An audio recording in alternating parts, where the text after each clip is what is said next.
ನಮಸ್ತೆ, welcome back to my another mini vlog. ಇವತ್ತು ಬೆಳಗಿನ ತಿಂಡಿಗೆ ಓಟ್ ಮೀಲ್ ಮಾಡಿದ್ದೆ ವಿತ್ ಬ್ಲೂಬೆರೀಸ್. ತುಂಬಾ ಚೆನ್ನಾಗಿತ್ತು ಅಂತ ಇಷ್ಟಪಟ್ಟು ತಿಂದರು. ಹಾಗೆ ಲಂಚ್ ಬಾಕ್ಸ್ಗೆ ನಾನಿಲ್ಲಿ ಕಿನ್ವಾ ಪೊಂಗಲ್ ಮಾಡಿದ್ದೆ. ಹಾಗೆ ಕ್ಯಾರೆಟ್ಸ್ ಎಲ್ಲ ಸ್ಟೀಮ್ ಮಾಡಿ ಹಾಕಿದ್ದೆ. ನನ್ನ ಚಿಕ್ಕ ಮಗಳಿಗಂತೂ ಬ್ರೇಕ್ಫಾಸ್ಟ್ ತುಂಬಾ ಇಷ್ಟ ಆಯ್ತಂತೆ. ಎವ್ರಿಡೇ ಇದೇ ಮಾಡ್ಕೊಡಿ ಅಂತೆಲ್ಲ ಹೇಳ್ತಾ ಇದ್ಲು. ಬೆಳಗ್ಗೆ ಹೊತ್ತೆಲ್ಲ 7 o'clock ರೆಡಿ ಇರಬೇಕು ಮಕ್ಕಳು. ಸೊ ಹಾಗಾಗಿ 5:30ಗೆ ನನ್ನ ದೊಡ್ಡ ಮಗಳಿದ್ರೆ ಚಿಕ್ಕವಳು 6ಗೆ ಎದ್ದೇಳ್ತಾಳೆ.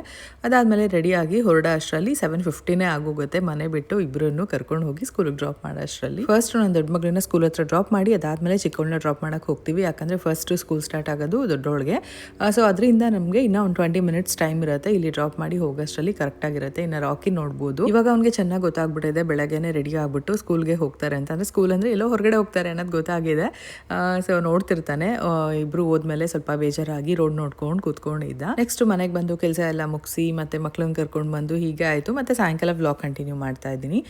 ನಾನಿವತ್ತು ಇಂಡಿಯನ್ ಗ್ರಾಸರಿ ಸ್ಟೋರ್ಗೆ ಹೋಗ್ತಾ ಇದ್ದೀನಿ. ಏನಕ್ಕಂತಂದರೆ ಸ್ವಲ್ಪ ಗ್ರಾಸರೀಸ್ ಎಲ್ಲ ಬೇಕಾಗಿತ್ತು. ಹಾಗೆ ನೆಕ್ಸ್ಟ್ ದಿನ ಸ್ವಲ್ಪ ಹೊರಗಡೆ ಹೋಗಬೇಕಾಗಿತ್ತು. ಹಾಗೆ ಐಬ್ರೋಸ್ ಎಲ್ಲ ಮಾಡಿಸಿ ತುಂಬ ದಿನ ಆಗಿತ್ತು ಅಂತ ಹೇಳ್ಬಿಟ್ಟು ಆ ಕೆಲಸನ ಮುಗಿಸ್ಕೊಂಡು ಒಂದೇ ಸರಿ ಹಬ್ಬಕ್ಕೂ ಏನೇನು ಬೇಕಾಗುತ್ತೆ ಎಲ್ಲ ತೊಗೊಂಡು ಬಂದ್ಬಿಟ್ಟೆ.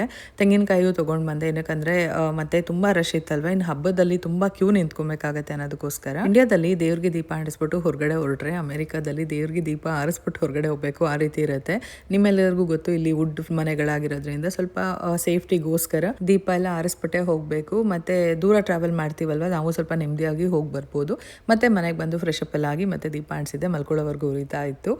ನೆಕ್ಸ್ಟ್ ದಿನ ಬೆಳಗ್ಗೆ ವ್ಲಾಗ್ ಕಂಟಿನ್ಯೂ ಮಾಡ್ತಾ ಇದ್ದೀನಿ. ನನ್ನ ಮಕ್ಕಳು ಸ್ಕೂಲ್ ಸ್ಟಾರ್ಟ್ ಆದಾಗಿಂದ ಹೇಳ್ತಾ ಇದ್ರು, ಅಮ್ಮ ವೆಜಿಟೇಬಲ್ ಪಲಾವ್ ಮಾಡಿಕೊಡಿ ಅಂತ ಹೇಳ್ಬಿಟ್ಟು. ಇವತ್ತು ಲಂಚ್ ಬಾಕ್ಸ್ಗೆ ವೆಜಿಟೇಬಲ್ ಪಲಾವ್ ಮಾಡಿದ್ದೆ. ಹಾಗೆ ಬ್ರೇಕ್ಫಾಸ್ಟ್ಗೆ ದೋಸೆ ಮತ್ತು ಚಟ್ನಿ. ಸಾಮಾನ್ಯವಾಗಿ ಎಲ್ಲರಿಗೂ ಸ್ಕೂಲ್ ಶುರು ಆದಮೇಲೆ ಲಂಚ್ ಬಾಕ್ಸ್ ಏನಪ್ಪ, ಬ್ರೇಕ್ಫಾಸ್ಟ್ ಏನಪ್ಪ ಅಂತ ಫುಲ್ ತಲೆ ಕೆಡ್ಸ್ಕೊಂತಿರ್ತಾರೆ. ನನಗೆ ಸ್ವಲ್ಪ ಖುಷಿ ಆಗುತ್ತೆ. ಯಾಕಂದರೆ ವೆರೈಟೀಸ್ ಜಾಸ್ತಿ ಮಾಡ್ಬೋದು. ಮಕ್ಕಳು ಬೇರೆ ಬೇರೆ ಟೈಮಲ್ಲಿ ನೀಟಾಗಿ ತಿಂತಾರೆ. ಹಾಗೆ ಕರೆಕ್ಟಾಗಿ ಟೈಮಿಗೆ ತಿಂತಾರೆ. ಅದು ಒಂದು ಅಡ್ವಾಂಟೇಜ್. ಮನೇಲಿತ್ತು ಅಂತ ಅಂದರೆ ಎದ್ದೇಳೋದೇ 10 ಗಂಟೆ ಮಾಡಿಬಿಡ್ತಾರೆ ಒಂದೊಂದ್ಸರಿ. ಸೊ ಬ್ರಂಚ್ ಆಗುತ್ತೆ ಈ ರೀತಿ.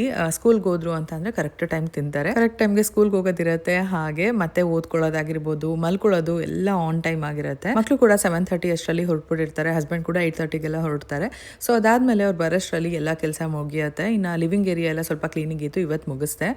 ಮತ್ತು ರಾಕಿ ಇರೋದ್ರಿಂದ ಹಬ್ಬದ ಟೈಮಲ್ಲಿ 1-2 ದಿನ ಅಂತ ಮತ್ತೆ ಕ್ಲೀನ್ ಮಾಡಬೇಕಾಗತ್ತೆ. ಸೊ ಮಾಡೋ ಕೆಲಸದಲ್ಲಿ ಇನ್ನು ಸ್ವಲ್ಪ ಡಬಲ್ ಕೆಲಸ ಆಗಿದೆ ಅವ್ನು ಬಂದಮೇಲೆ. ಆದರೆ ಒಂದೊಂದ್ಸರಿ ಅನ್ಸುತ್ತೆ, ಅಯ್ಯೋ ಎಷ್ಟೊಂದು ಕೆಲಸ ಆಗ್ತಿದೆ ಅಪ್ಪ ಅಂತ. ಆದರೂ ಒಂದೊಂದು ಮುಖ ನೋಡಿದ್ಮೇಲೆ ಅವ್ನು ಆಟ ಆಡೋದಿದೆಲ್ಲ ನೋಡಿದ್ರೆ ಏನು ಪರವಾಗಿಲ್ಲ, ಆರಾಮಾಗಿ ಮಾಡ್ಕೊಬೋದು ಅಂತ ಕೂಡ ಅನ್ಸುತ್ತೆ. ನೋಡ್ಬೋದು, ಟೈಮ್ 1:30 ಆಯಿತು. ನಾನು ಕೂಡ ಪಲಾವ್ ಎಲ್ಲ ತಿಂದೆ. ತುಂಬ ಚೆನ್ನಾಗಿ ಬಂದಿತ್ತು. ಮತ್ತು ಅವ್ರು ಸ್ಕೂಲಿಂದ ಬರೋಷ್ಟರಲ್ಲಿ ಏನಾದರೂ ಮಾಡಿಡಬೇಕಲ್ವ ಅಂತ ಹೇಳ್ಬಿಟ್ಟು ರೆಡಿ ಮಾಡಿ ಮತ್ತು 3:30 ಅಷ್ಟರಲ್ಲಿ ಹೋಗಿ ಕರ್ಕೊಂಡು ಬಂದಿದ್ದಾಯಿತು. ಇದಾಗಿತ್ತು ಇವತ್ತಿನ mini vlog. Thank you for watching.